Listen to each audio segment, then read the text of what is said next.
মই 10-15 হাজাৰ টকা বস্তু লৈ যাম, 10-15 হাজাৰ টকাত মই 2,000 টকা হ'লেও ইনকাম কৰি আপোনালোকক দেখাম। হেল্ল' মোৰ ইউটিউব ফেমিলি, আপোনালোকে থাম্বনেইলটো চাই গম পাইছে চাগে 10,000 টকা ইনভেষ্ট কৰি কেনেকৈ 1,000 টকা, 1,500 টকা, 2,000 টকা এদিনত ইনকাম কৰিব পাৰি। হয়, আপোনালোকে ঠিকেই শুনিছে, কিন্তু কেনেকৈ সম্ভৱ 10,000 টকাত এদিনত 1,000-1,500 টকা ইনকাম কৰিব পাৰি। মই মোৰ পাৰ্চনেল এক্সপিৰিয়েঞ্চৰ পৰা কৈছোঁ। আপোনালোকক মই লাইভ প্ৰুফ দেখাব পাৰিম কেনেকৈ হ'ব পাৰে। আপুনি যদি চেলিং কৰিব পৰা যদি আপোনাৰ স্কিলটো আহি গ'ল, আপোনাৰ চিষ্টেমটো আপুনি গম পাই গ'ল ন, আপুনি যিকোনো বস্তু বিকিব পাৰিব।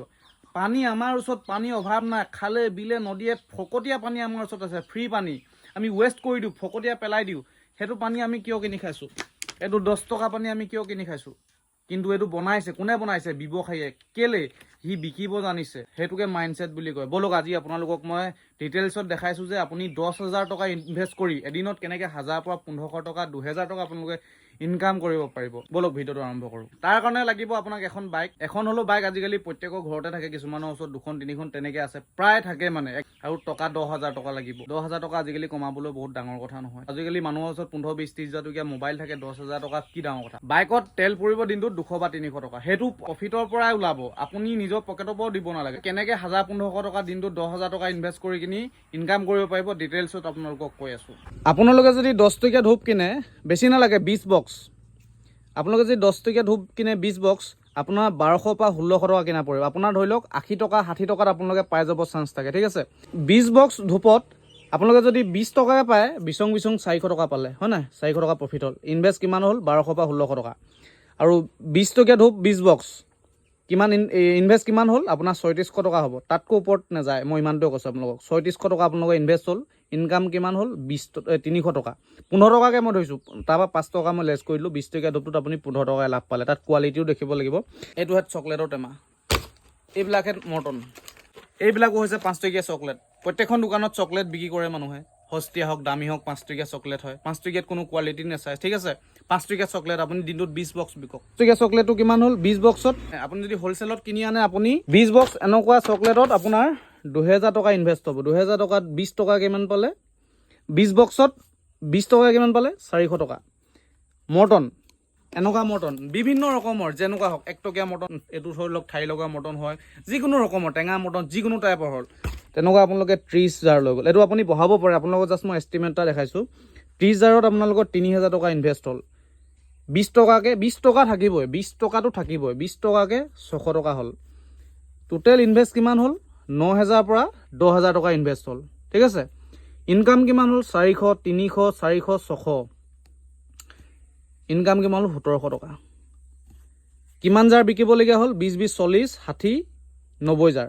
টোটেল 90টা। আপুনি কি দিনটোত 90টা প্ৰডাক্ট বিক্ৰী কৰিব নোৱাৰিব নেকি? দিনটোত আপোনালোকে 90টা প্ৰডাক্ট বিক্ৰী কৰিব পাৰিব না? সেইটো আপোনালোকৰ কেপাচিটি হয়। 50খন 60খন দোকান কভাৰ কৰক।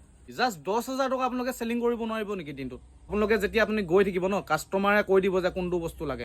কিছুমানে ক'ব টিংকু চুপাৰি আন, কিছুমানে ক'ব গুটকা আন, নিজে কৈ দিব। আৰু লাহে লাহে আপোনালোকে সেই বস্তুটো বঢ়াব পাৰিব, কিন্তু সেইটো বস্তু আপোনালোকে ডেইলি কৰিব লাগিব। এটা ছাইডত আজি গ'ল আৰু বেলেগ এটা ছাইডত 2 দিনৰ পিছত গ'ল। মুঠতে যিটো ঠাইত আপোনালোকে এবাৰ বস্তু বিক্ৰী কৰিব গৈছে না, সেইটো ঠাইত 2 দিনৰ মূৰে গেপ দি কিনি এবাৰ হ'লেও যাবই লাগিব, তেতিয়া সেইটো আপোনালোকৰ ৰানিং হ'ব। মই ক'লো নহয়, মই যাওঁ নহয়, আজি মই 10,000 টকা লৈ কিনি যদি মই ওলাই যাওঁ নহয়, বাইকখন লৈ কিনি মই 1,500 বা 2,000 টকা ইনকাম কৰি আহিব পাৰিম, মানে ইমানটো কেপাচিটি আছে মোৰ। আৰু আপোনালোকক কৈছোঁ, আপোনালোকে কি বস্তু তাত এড কৰিব পাৰিব যেতিয়া আপোনালোকে গৈ থাকিব কণ্টিনিউ হৈ কিনি। ডাঙৰ মোনা 2টা লৈ লওক। ফ্লিপকাৰ্টত যেনেকৈ যে ঠাইত ডাঙৰ বেগকেইটা, সেইকেইটাত আৰামছে 10-15,000 টকা 20,000 টকা মাল সোমাই যাব। তাৰ লগত আপোনালোকে কি এড কৰিব? লাহে লাহে আপোনালোকে মানুহৰ ৰিকুৱাৰমেণ্ট হিচাপে আপোনালোকে কেপি গ'ল্ড লৈ যাব পাৰে, শিখৰ লৈ যাব পাৰে। যেতিয়া শিখৰ কেপি গ'ল্ডটো আপুনি নি দিবগৈ ন, সেই বস্তুটোত মানুহে ভাল পাব। লগত আপোনালোকে চিগনেচাৰ নিলে বেছিকৈ লাভ থাকে এইবিলাক ষ্টেচনাৰী বস্তুবিলাক, সৰু ল'ৰাৰ কাঠ পেঞ্চিল, বহী। আপোনালোকে ইয়াত কাঠ পেঞ্চিল এড কৰিব পাৰে, বহী এড কৰিব। 1 পেকেট কাঠ পেঞ্চিলৰ ধৰি লওক, কাঠ পেঞ্চিলডালতো 10 টকা হ'লেও থাকে। এখন বহীত আপোনাৰ 5 টকাৰ পৰা 10 টকা এটা হ'লেও থাকে। আপোনালোকে চুপাৰি নিব পাৰে, টেংকু চুপাৰি, এইবিলাক লাইটাৰ, এই যে চিগেট খাই যে লাইটাৰবিলাক, সেইবিলাক আপোনালোকে নিব পাৰে। লগত তাজপাত নিব পাৰে। 1 পেকেট তাজপাত বিক্ৰী কৰিলে 200 টকা ইনভেষ্ট হয়, তাত আপোনালোকে 20 টকা বা 30 টকা লাভ থাকে। আপোনালোকে কিলাৰ নিব পাৰে, যেতিয়া ছিজনত বিক্ৰী হয়। এটা কিলাৰ বিক্ৰী কৰিলে আপোনাৰ 10 টকা বা 15 টকা থাকিবই থাকিব। আপোনালোকে চাহপাত নিব পাৰে। চাহপাত আপোনালোকে যদি হ'লচেলত চাহপাত কিনি আনে নহয়, হ'লচেলত যদি কিনি আনি যদি হ'লচেলতো বিকে, তেতিয়াও আপোনালোকৰ 10 টকা বা 15 টকা থাকিব। আপুনি যদি গৈ কিনি সেই ৰিটেইলাৰ দোকানটোক যদি 1 কেজি 2 কেজি চাহপাত দিয়ে, তেতিয়াও আপোনাৰ 10-15 টকা। তাৰ আপুনি অকল চাহপাতটো নিব নালাগে ন, আপুনি 10টা প্ৰডাক্ট লৈ গ'ল। এজন দোকানীক যদি আপুনি 10টা প্ৰডাক্ট যদি দিব পাৰে নহয়, মই ক'লো এটা দোকানীৰ পৰা 200-300 টকা পাব জাষ্ট 10 মিনিটৰ ভিতৰত। তাৰ লগত আপোনালোকে ঝাৰু নিব পাৰে, এটা ঝাৰু বিকিলে 10 টকা এটা হ'লেও থাকিব। জাষ্ট বিকিব জানিব লাগিব। মই এইটোৰ ওপৰত ভিডিঅ' এটা বনাই দিম, মই নিজে যাম, মই 10-15 হাজাৰ টকা বস্তু লৈ যাম, 10-15 হাজাৰ টকাত মই 2000 টকা হ'লেও ইনকাম কৰি আপোনালোকক দেখাম। এইটোৰ ওপৰত মই ভিডিঅ' এটা সোনকালে বনাই আছোঁ। মোৰ ইমানখিনি নলেজো নাই যে মই কাৰোবাক শিক্ষা দিম, ঠিক আছে। মই মোৰ পাৰ্চনেল এক্সপিৰিয়েঞ্চটোৱে শ্বেয়াৰ কৰিছোঁ। মানুহে ভাবে যে ব্যৱসায় কৰিবলৈ ধেৰ পইচা লাগে, পইচা নালাগে, জাষ্ট আইডিয়া লাগে।